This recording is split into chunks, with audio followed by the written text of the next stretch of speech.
Slope को कहा जा सकता है कि वर्टिकल सिमत में जितनी तब्दीली आती है, मैं इसे यूनानी हर्फ डेल्टा से जाहिर कर सकती हूँ।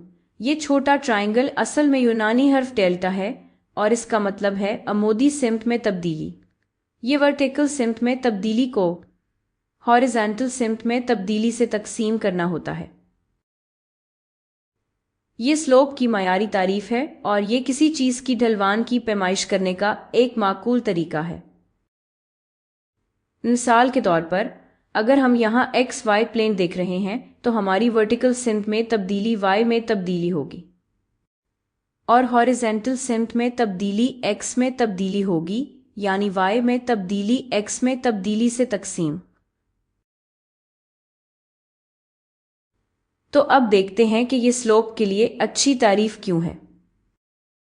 मैं एक ऐसी लाइन बनाती हूं जिसकी एक स्लोप हो।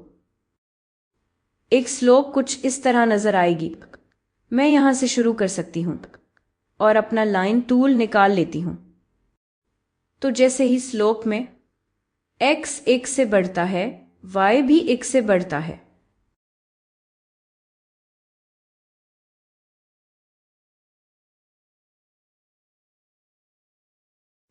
तो एक स्लोप कुछ इस तरह नजर आएगी।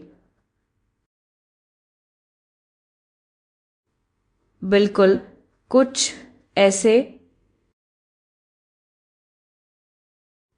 ध्यान दें, जैसे ही मेरी x में तब्दीली आती है, चाहे मेरी x में तब्दीली जितनी भी हो, जैसे कि यहाँ मेरी x में तब्दीली 2 है यानी -2, मेरी y में भी इतनी ही तब्दीली आएगी और y में तब्दीली भी -2 होगी।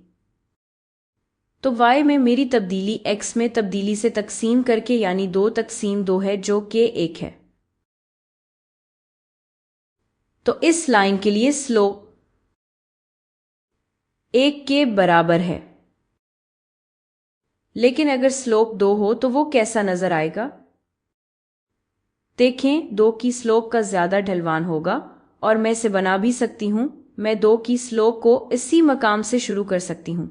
असल में क्यों ना मैं इसी मकाम से शुरू करूं, लेकिन ये जरूरी नहीं है, मैं किसी और मकाम से शुरू कर सकती हूं। तो अगर मैं यहां से शुरू करूं, फर्ज करें यहां, तो 2 की स्लोप कुछ इस तरह नजर आएगी। 2 की स्लोप का मतलब यह है कि हर बार जब मैं x सिमत में एक इजाफा करूंगी तो y सिमत में 2 का इजाफा होगा। तो ये कुछ इस तरह नजर आएगा। ये वाली लाइन यहां पर आप देख सकते हैं। अगर मेरी x में तब्दीली 1 है तो मेरी y में तब्दीली 2 है।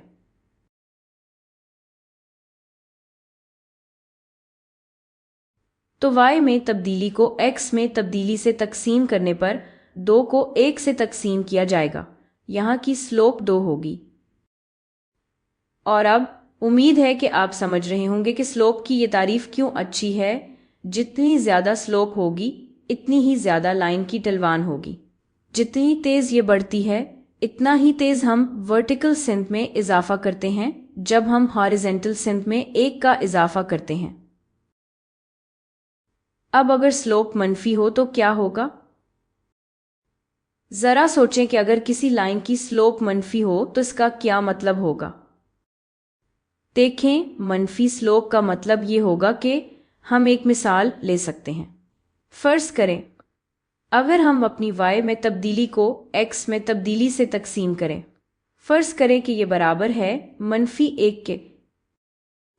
इसका मतलब ये है कि अगर हमारे पास x में चेंज 1 है तो यहां -1 हासिल करने के लिए हमारे y में चेंज -1 के बराबर होनी चाहिए। तो ऐसी लाइन जिसकी स्लोप मनफी हो, वो कुछ इस तरह नजर आएगी। देखूं तो शायद मैं इसे बना सकूं। ये कुछ इस तरह नजर आएगी। स्लोप -1 कुछ इस तरह नजर आएगी। ध्यान दें, जैसे ही x एक मखसूस मिकदार से बढ़ता है तो हमारी यहाँ डेल्टा x 1 है और y इसी मिकदार से बढ़ने के बजाय कम हो जाता है। तो अब इसे हम नीचे की तरफ समझते हैं। तो हमारी y में तब्दीली को x में तब्दीली से तकसीम करने पर -1 पर तकसीम होगा, जो कि -1 के बराबर है। तो इस लाइन की स्लोप -1 है। अब अगर आपके पास स्लोप -2 हो तो वो और भी तेजी से कम होगी। तो ऐसी लाइन जिसकी स्लोप -2 हो वो कुछ इस तरह नजर आ सकती है। देखें, मैं इसे बनाती हूं। तो जैसे ही x में 1 का इजाफा होता है, y में 2 की कमी आएगी। जैसे जैसे x 1 से बढ़ता है, y में 2 की कमी आएगी। तो ये कुछ इस तरह दिखेगा। मैं बना के दिखाती हूं। ये कुछ इस तरह नजर आएगा, बिल्कुल ऐसे। देखें, जैसे ही हमारा x एक खास मिकदार से बढ़ता है, हमारा y 2 गुना ज्यादा कम होता है। तो यहां इसकी स्लोप है -2। तो उम्मीद है इससे आपको ये समझने में थोड़ी और आसानी हुई होगी कि स्लोप असल में क्या जाहिर करती है। और जो नंबर हम स्लोप की नुमाइंदगी के लिए इस्तेमाल करते हैं, आप इसे ये समझने के लिए इस्तेमाल कर सकते हैं कि लाइन की कितनी ढलवान है। एक बहुत बुलंद मस्बत स्लोप के लिए जैसे जैसे x बढ़ता है, y काफी तेजी से बढ़ेगा। अगर आपके पास मनफी स्लोप हो तो जैसे ही x बढ़ेगा, y कम होगा। और जितनी ज्यादा स्लोप हो, लाइन की इतनी ज्यादा ढलवान होगी। और स्लोप मस्बत हो तो जैसे जैसे x बढ़ता है, इतना ही ज्यादा इजाफा स्लोप में होगा। और जितनी मनफी स्लोप हो तो y में इतनी ही ज्यादा कमी आएगी जैसे जैसे x बढ़ता है।